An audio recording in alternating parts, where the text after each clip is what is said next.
አገልግሎታችን እድሜ ጠገብ ለዘመናት ለእርሶ ብርሃን ለማዳረስ ወጥተናል ወርደናል። በቆይታችን ብዙ የገጠር መንደሮችን፣ ቀበሌዎችን እንዲሁም ከተሞችን የኤሌክትሪክ ኃይል ተጠቃሚ አድርገናል።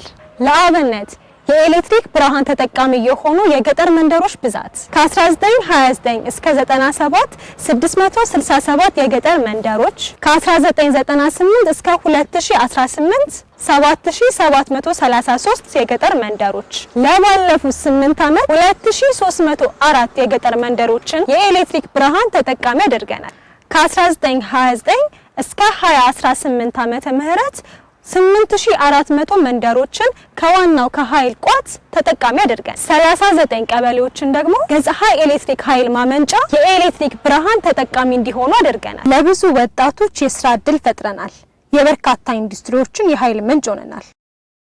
ለአርሶ አደሮቻችን በበጋ እንዲያርሱ የኃይል ምንጭ ሆነናል። አርብቶ አደሮቻችንን ምርት ለገበያ እንዲያደርስ አድርገናል። በአገልግሎት ዘመናችን ለንጹህ ውሃ አቅርቦት እንዲሁም ለተለያዩ ማህበራዊ አገልግሎቶች የኤሌክትሪክ ኃይል ተደራሽ በማድረግ ጉልህ ሚና ተጫውተናል። የከተማ ኑሮን አዘምነናል፣ ህይወትን አቅለናል። ብዙ እናቶችን ከእንጨት፣ ከቅጠል አጠቃላይ ከማገዶ ጭስ አድነናል። በቀጣይም በርካታ ከተሞችን እናበራለን። ለወጣቶችም የሥራ ዕድል እንፈጥራለን። እርሶም በአግባቡ ኃይልን በመጠቀም በወቅቱ የኃይል ፍጆታዎትን በመክፈል ሌሎች ከተሞችና መንደሮችን እንዲሁም ቀበሌዎችን እንድናበራ ያግዙን። የኢትዮጵያ ኤሌክትሪክ አገልግሎት ለኑሮ መዘመን ፈርቀዳጅ